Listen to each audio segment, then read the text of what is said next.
الذين آمنوا وتطمئن قلوبهم بذكر الله ألا بذكر الله تطمئن القلوب۔ معزز و مکرم حاضرین جمعہ، تمام قسم کی تعریف و توصیف، بڑائی، بزرگی، کبریائی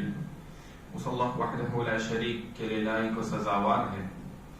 جس نے ہمیں اور پوری کائنات کو پیدا کیا۔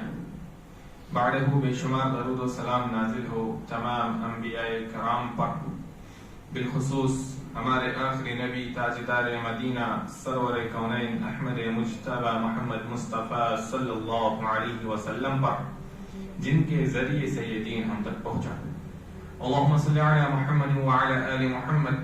كما صليت على إبراهيم وعلى آل إبراهيم إنك حميد مجيد۔ اللهم بارك على محمد وعلى آل محمد كما باركت على إبراهيم وعلى آل إبراهيم إنك حميد مجيد۔ معزز حاضرین،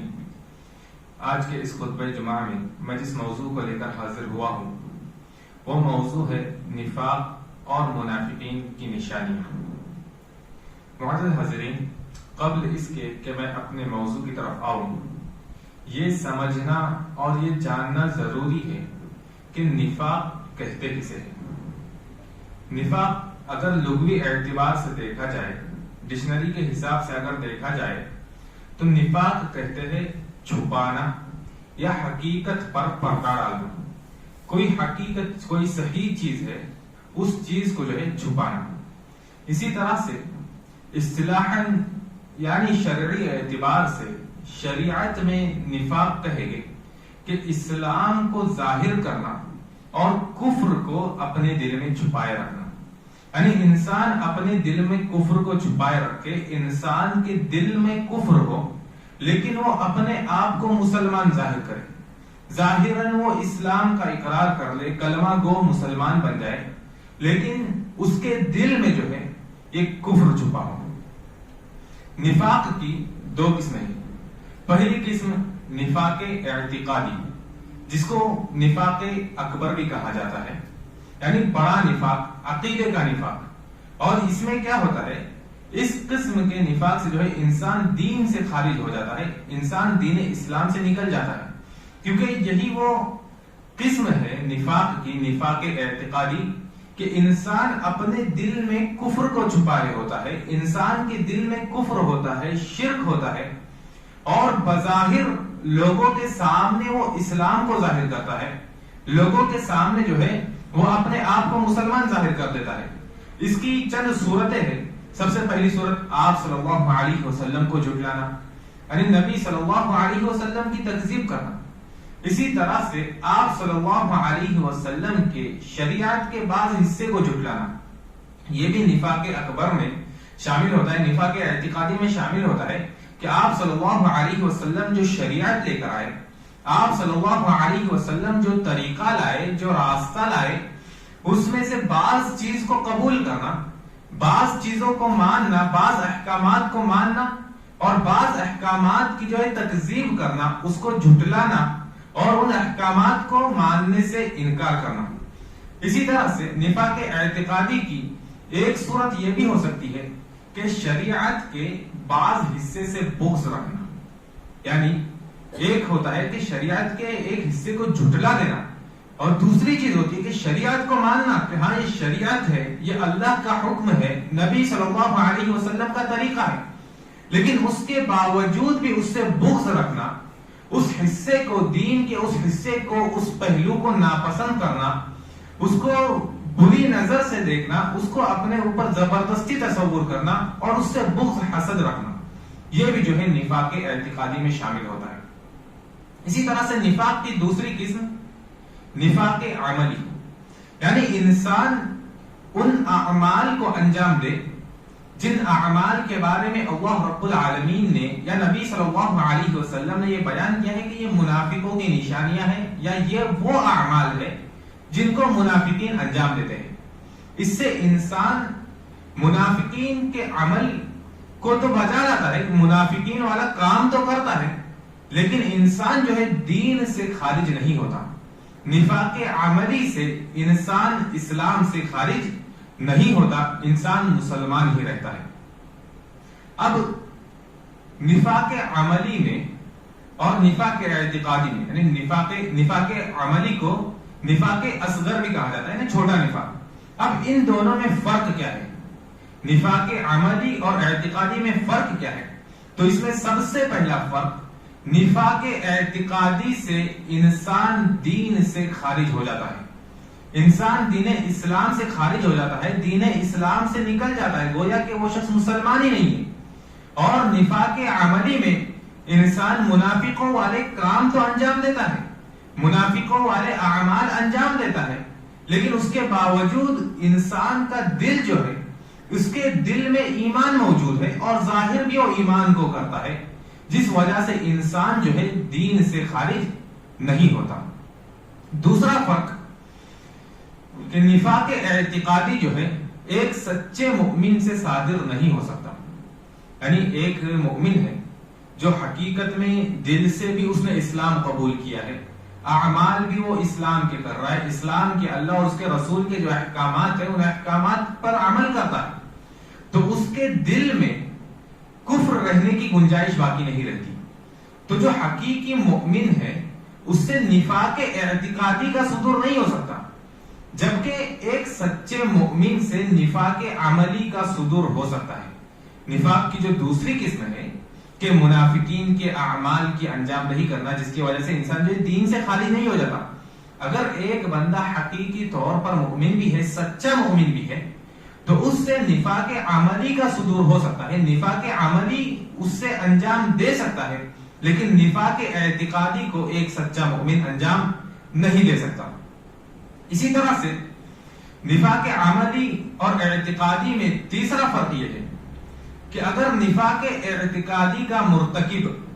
بغیر توبہ کے وفات پا گیا تو وہ جہنم میں چلا جائے گا. کس طرح سے؟ اگر اس کے دل میں نفاق ہے، دل میں کفر ہے اور اس نے ظاہر اسلام کو کیا ہے، تو اللہ رب العالمین انسان کے ظاہر کو نہیں دیکھتا ہے. اللہ رب العالمین کو اس کی پرواہ نہیں کہ انسان کیا کرتا ہے. اللہ رب العالمین دلوں کو جانتا ہے. اعمال کا دار و مدار بھی نیتوں پر ہے. آپ صلی اللہ علیہ وسلم نے فرمایا کہ انما الاعمال بالنیات، کہ اعمال کا دار و مدار جو ہے یہ نیتوں پر ہے. ہر انسان کو اس کے عمل کا ثواب اس کی نیت کے مطابق ملے گا، جیسی اس کی نیت رہے گی اس حساب سے ثواب ملے گا.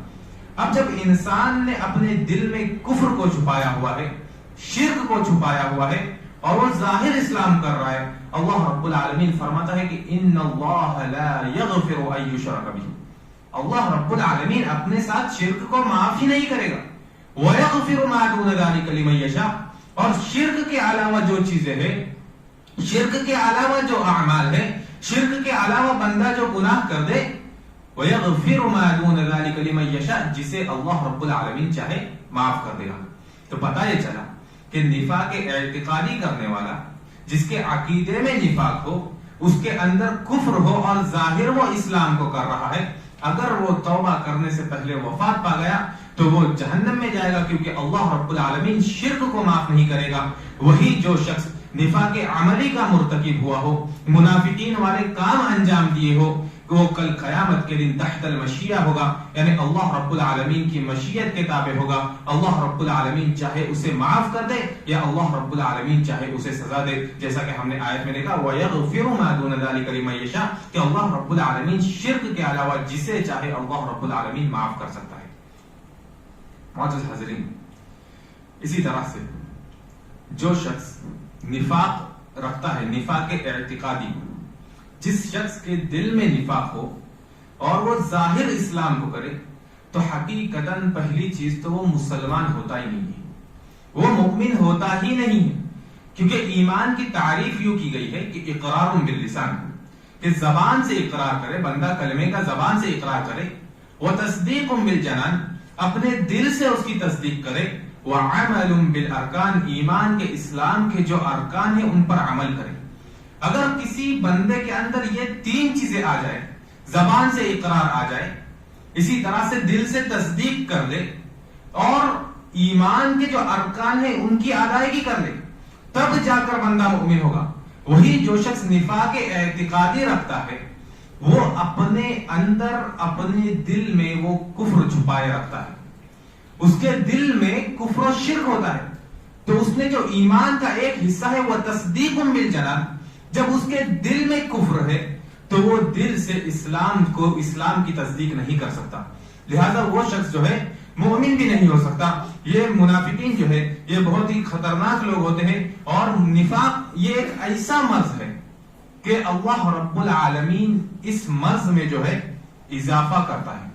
جس کو نفاق کی بیماری لگ گئی اللہ رب العالمین اس بیماری میں اضافہ کرتا ہے۔ اللہ رب العالمین سورہ بقرہ میں ارشاد فرماتا ہے کہ فی قلوبہم مرض، کہ ان کے دلوں میں جو تھی بیماری تھی۔ کس کی بیماری تھی؟ نفاق کی بیماری تھی۔ ان کے دلوں میں نفاق تھا،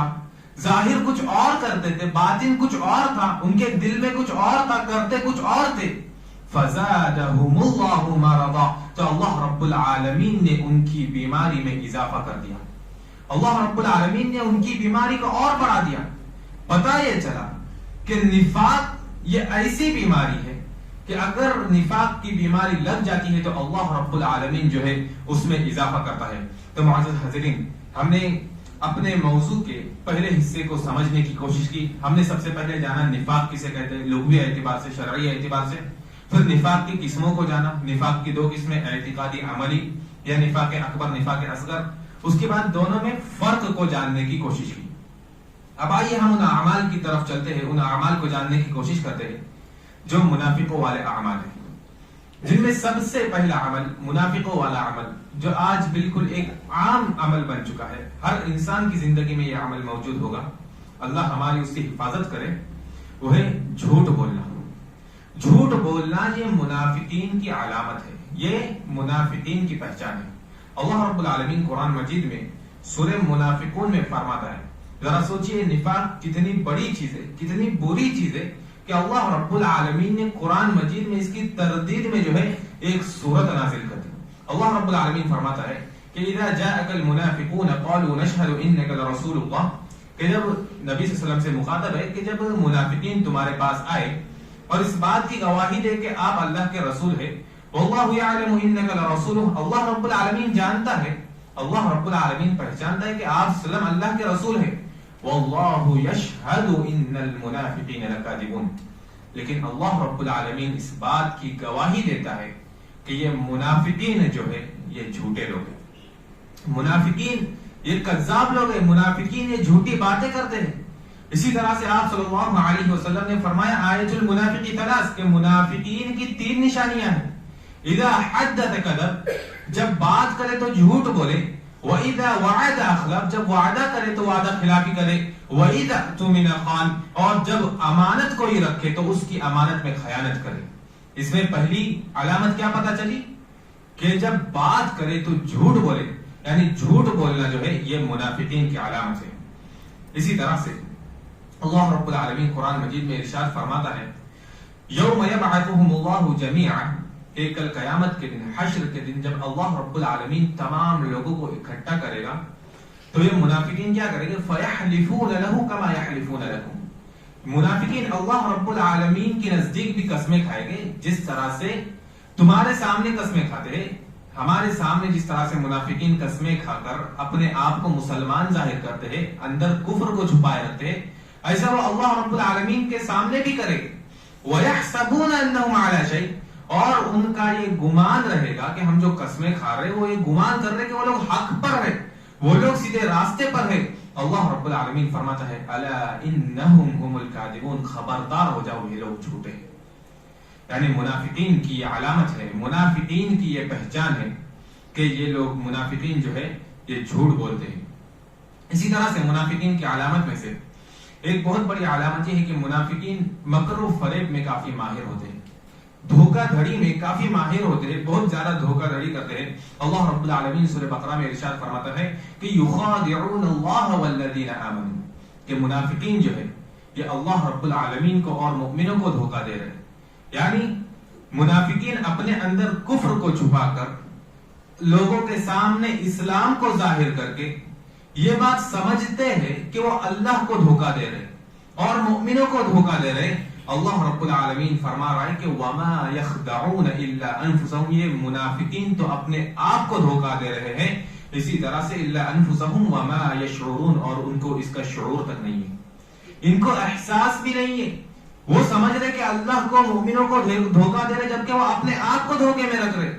اور جو منافقین رہیں گے اللہ رب العالمین نے ان کا انجام بیان کیا، ان المنافقین فی الدرک الاسفل من النار، منافقین جہنم کے سب سے نچلے حصے میں ہوگے۔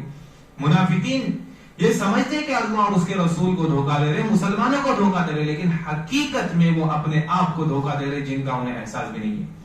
لہذا دھوکہ دہی کرنا، لوگوں کے ساتھ دھوکہ کرنا، یہ منافقین کی علامت ہے، یہ منافقین کی نشانی ہے جس سے بچنا چاہیے۔ اسی طرح سے منافقین کی علامت میں سے ایک بہت بڑی علامت، ایک بہت بڑی نشانی یہ ہے کہ اصلاح کے نام پر جو ہے وہ لوگوں میں فساد پھیلاتے ہیں۔ وہ لوگ سمجھتے ہیں کہ یہ اصلاح کا کام ہے، لیکن حقیقت میں وہ لوگ زمین میں فساد پھیلاتے ہیں۔ اللہ رب العالمین سورہ بقرہ میں ارشاد فرماتا ہے وَإِذَا قِيلَ لَهُمْ لَا تُفْسِدُوا فِي الْأَرْضِ، کہ جب منافقین سے کہا جاتا ہے کہ لا تفسدوا فی الارض، زمین میں فساد مت پھیلاؤ، قالوا انما نحن مصلحون، تو وہ لوگ کہتے ہیں کہ ہم تو اصلاح کرنے والے ہیں۔ اگر اللہ رب العالمین فرما رہا ہے الا انہم هم المفسدون ولکن لا یشعرون، کہ یہ لوگ تو فساد پھیلاتے ہیں اور اس کا انہیں احساس بھی نہیں ہے۔ لہذا زمین میں فساد پھیلانا اصلاح کے نام پر، یہ بھی منافقین کی علامتوں میں سے ہے، منافقین کی نشانی میں سے ہے۔ اسی طرح سے منافقین کی علامتوں میں سے ایک بہت بڑی علامت یہ ہے کہ منافقین جو ہے صحابہ کرام کو برا بھلا کہتے، صحابہ کرام کو گالی وغیرہ دیتے، جیسا کہ اللہ رب العالمین سورہ بقرہ میں ہی ارشاد فرماتا ہے وَإِذَا قِيلَ لَهُمْ آمِنُوا كَمَا آمَنَ النَّاسُ، کہ جب ان سے کہا جاتا تھا، منافقوں سے کہا جاتا تھا کہ اس طرح سے ایمان لاؤ جس طرح سے لوگوں نے ایمان لایا، یہاں پر ناس سے مراد صحابہ کرام ہے کہ اس طرح سے ایمان لاؤ جس طرح سے صحابہ کرام نے ایمان لایا۔ قالوا انؤمن كما آمن السفہاء، تو منافقین کہتے ہیں کہ ہم ان لوگوں کی طرح ایمان لائے جس طرح یہ پاگلوں نے ایمان لایا ہے، یعنی صحابہ کرام کو پاگل کہتے تھے۔ اللہ رب العالمین فرماتا ہے الا انہم هم السفہاء ولکن لا يعلمون، ایک خبردار ہو جاؤ کہ یہی لوگ، یہ منافقین ہی پاگل ہے، ولکن لا يعلمون، لیکن یہ لوگ نہیں جانتے۔ لہذا صحابہ کرام کو برا بھلا کہنا، صحابہ کرام کو برا بھلا کہنا، ان کو طعن و تشنیع کرنا، ان کو گالی گلوچ کرنا، یہ منافقین کی علامتیں میں سے ہے۔ اور صحابہ کرام نفاق سے کتنا ڈرا کرتے تھے۔ حضرت عمر رضی اللہ عنہ کی مثال لیجئے، حضرت حذیفہ بن یمان رضی اللہ عنہ کو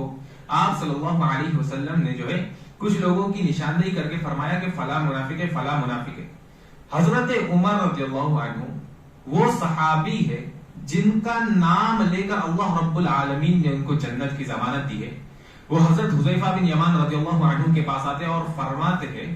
کہ اس لسٹ میں دیکھو کہ کہیں میرا نام تو منافقین کی فہرست میں نہیں ہے۔ سوچنے کا مقام ہے۔ حضرت عمر رضی اللہ عنہ وہ صحابی جو کسی گلی میں چلتے ہو شیطان اپنا راستہ بدل دیتا ہے، ان کو اپنے اوپر نفاق کا اتنا خوف ہے، نفاق سے وہ اتنا ڈرتے تھے کہ اللہ رب العالمین نے جنت کی ضمانت دینے کے بعد بھی وہ پوچھتے ہیں کہ کہیں اس میں میرا نام تو نہیں۔ لہذا ہمیں اپنا محاسبہ کرنا چاہیے، اپنا معائنہ کرنا چاہیے، اپنے اندر جھانکنا چاہیے اور دیکھنا چاہیے، یہ سمجھنا چاہیے، سوچنا چاہیے کہ ہم کتنے منافقوں والے اعمال کی انجام دہی کرتے ہیں، ہم کتنے نیک ہیں، ہم کتنے پانی میں ہیں۔ انسان خود اپنا بیٹھے، خود تصور کرے، خود محاسبہ کرے، انسان کی سمجھ میں یہ بات آ جائے گی، اس کے بعد انسان کو چاہیے کہ فوراً سے توبہ کرے۔ اسی طرح سے منافقین کی علامتوں میں سے ایک بہت بڑی علامت یہ ہے کہ منافقین جو ہے یہ غداری کرتے ہیں، لوگوں کے ساتھ غداری بھی کرتے ہیں۔ اللہ رب العالمین سورہ توبہ میں ارشاد فرماتا ہے وَمِنْهُمْ مَنْ عَاهَدَ اللَّهُ، کہ منافقوں میں سے کچھ لوگوں نے اللہ رب العالمین سے اس بات کا معاہدہ کیا کہ لَإِنْ آتَانَا مِنْ فَضْلِهِ لَنَصَّدَّقَنَّ وَلَنَكُونَنَّ مِنَ الصَّالِحِينَ، کہ اگر اللہ رب العالمین اپنے فضل سے ہمیں مال و دولت عطا کرے گا، ہمیں امیر بنا دے گا، لَنَصَّدَّقَنَّ، تو ہم لوگ صدقات و خیرات کریں گے، وَلَنَكُونَنَّ مِنَ الصَّالِحِينَ، اور جو ہے نیک وکاروں میں سے ہو جائے گے صدقہ و خیرات کر کے۔ اس کے بعد اللہ رب العالمین فرماتا ہے فَلَمَّا آتَاهُم مِّن فَضْلِهِ کہ جب اللہ رب العالمین نے اپنے فضل سے ان کو عطا کیا، منافقوں کو مال و دولت دی، بَخِلُوا بِهِ وَتَوَلَّوْا وَهُمْ مُعْرِضُونَ تو منافقوں نے جو ہے اس میں کنجوسی کر دی، اور اللہ رب العالمین کے راستے میں مال خرچ کرنے سے جس کا وسیلہ دے کے انہوں نے اللہ رب العالمین سے مال طلب کیا تھا کہ اگر اللہ رب العالمین اپنے فضل سے مال و دولت دے دے تو ہم صدقہ تو خیرات کر دیں گے، وہی جب اللہ رب العالمین نے مال و دولت دی، مال و دولت سے نوازا، تو انہوں نے جو ہے اس میں کنجوسی کی اور اللہ رب العالمین اپنی پیٹھ پھیر دیا اور وہ لوگ جو ہے اعراض کرنے والے بن گئے۔ لہذا غداری کرنا کسی سے یہ بھی منافقین کی علامت میں سے ایک بہت بڑی علامت ہے۔ اسی طرح سے منافقین کی علامت میں سے ایک بہت بڑی علامت یہ ہے کہ منافقین جو ہے یہ نماز پڑھنے میں کافی سستی کرتے ہیں، سستی کے ساتھ نماز کو کھڑے ہوتے ہیں۔ اللہ رب العالمین قرآن مجید میں ارشاد فرماتا ہے منافقوں کے احوال کو بیان کرتے ہوئے کہ وَإِذَا قَامُوا إِلَى الصَّلَاةِ قَامُوا كُسَالَىٰ کہ منافقین جب نماز کے لیے کھڑے ہو جاتے تھے، قَامُوا كُسَالَىٰ تو وہ سستی کے ساتھ نماز کے لیے کھڑے ہو جاتے تھے، وہ بھی کس لیے؟ يُرَاءُونَ النَّاسَ لوگوں کو دکھلانے کے لیے کہ یہ نماز پڑھتا ہے، وَلَا يَذْكُرُونَ اللَّهَ إِلَّا قَلِيلًا اور جو ہے یہ منافقین اللہ رب العالمین کا بہت تھوڑا ذکر کرتے ہیں۔ معزز حاضرین، اس آیت کو ہمیں اپنے سامنے رکھنا چاہیے، ہمیں اپنا محاسبہ کرنا چاہیے کہ کہیں ہم بھی ان لوگوں کی فہرست میں تو نہیں ہیں، کہیں ہم بھی نماز کے لیے سستی تو نہیں کرتے ہیں۔ آج ہمارا یہ عالم ہے کہ ہم نے نماز کو عبادت کی جگہ پر عادت بنا لیا ہے،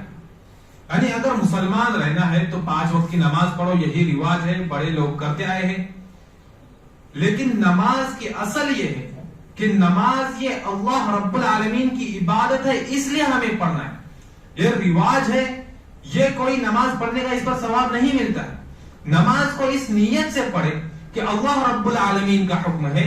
نبی صلی اللہ علیہ وسلم نے فرمایا، نبی صلی اللہ علیہ وسلم نے پورا راستہ دکھلایا ہے، پورا طریقہ بتلایا ہے، اس طریقے پر چلتے ہوئے مکمل خشوع اور خضوع کے ساتھ، مکمل اطمینان کے ساتھ نماز کے جتنے فرائض ہیں، ارکان شروط ہیں، ان تمام چیزوں کو پورا کرتے ہوئے مکمل دلچسپی کے ساتھ، پھرتی کے ساتھ ہمیں نماز ادا کرنی چاہیے۔ لیکن آج افسوس کے ساتھ یہ کہنا پڑتا ہے کہ آج ہماری بھی وہی حالت ہے جو اللہ رب العالمین نے قرآن مجید میں منافقین کی حالت کو بیان کیا تھا، لہذا ہمیں اس سے بھی بچنا چاہیے۔ اسی طرح سے منافقین کی علامت میں سے ایک بہت بڑی علامت، بہت بڑی نشانی یہ ہے کہ منافقین جو ہے یہ لوگوں کو برائی کا حکم دیتے ہیں اور بھلائی سے روکتے ہیں۔ اللہ رب العالمین قرآن مجید میں سورہ توبہ میں ارشاد فرماتا ہے المنافقون والمنافقات بعضهم من بعض کہ منافق مرد اور عورتیں جو ہے یہ بعض میں سے آپس میں ایک دوسرے کے دوست تھے، گویا کہ یأمرون بالمنکر وینہون عن المعروف یہ لوگوں کو منکر کا حکم دیتے ہیں، جن چیزوں سے اللہ رب العالمین نے منع کیا ان چیزوں کا حکم دیتے ہیں، وینہون عن المعروف اور لوگوں کو بھلائی کے کام سے روکتے ہیں، وَيَقْبِضُونَ أَيْدِيَهُمْ اور اللہ رب العالمین کے راستے میں جب خرچ کرنے کی بات آتی ہے تو اپنے ہاتھوں کو وہ بند کر لیتے ہیں، اپنے ہاتھوں کو سمیٹ لیتے ہیں۔ یہ منافقین کی اللہ رب العالمین نے آیت بتلائی، اللہ رب العالمین نے نشانی بتلائی کہ وہ برائی کا حکم دیتے ہیں اور بھلائی سے روکتے ہیں۔ لہٰذا ہمیں سوچنا چاہیے کہ ہم دن میں کتنا لوگوں کو بھلائی کا حکم دیتے ہیں، کتنا لوگوں کو بھلائی کی طرف بلاتے ہیں اور کتنا لوگوں کو برائی کی طرف بلاتے ہیں، ہمیں خود محاسبہ کرنا چاہیے۔ معزز حاضرین، یہ تھے منافقین کی چند علامتیں جنہیں میں بالکل مختصر انداز میں آپ کے سامنے بیان کرنے کی کوشش کر رہا تھا۔ آخر میں اللہ رب العالمین سے دعا ہے کہ الہ العالمین تو ہم تمام مسلمانوں کو تیرے صحیح دین پر چلنے کی توفیق عطا فرما۔ الہ العالمین تو ہم تمام مسلمانوں کو نفاق جیسے مرض سے بچا۔ الہ العالمین منافقین کی جو علامتیں ہیں، جو کام منافقین کرتے ہیں، ان اعمال سے اجتناب کرنے کی، ان سے بچنے کی ہمیں توفیق عطا فرما۔ الہ العالمین کل قیامت کے دن تو ہمارا شمار متقیوں میں کرنا، ہمارا شمار منافقین میں نہ کرنا۔ الہ العالمین جب تک اس دنیا میں رکھ، ایمان اور اسلام پر قائم رکھ، جب ہمارا خاتمہ ہو تو خاتمہ خیر پر ہو۔ آمین۔ وآخر الدعوانا ان الحمد للہ رب العالمین۔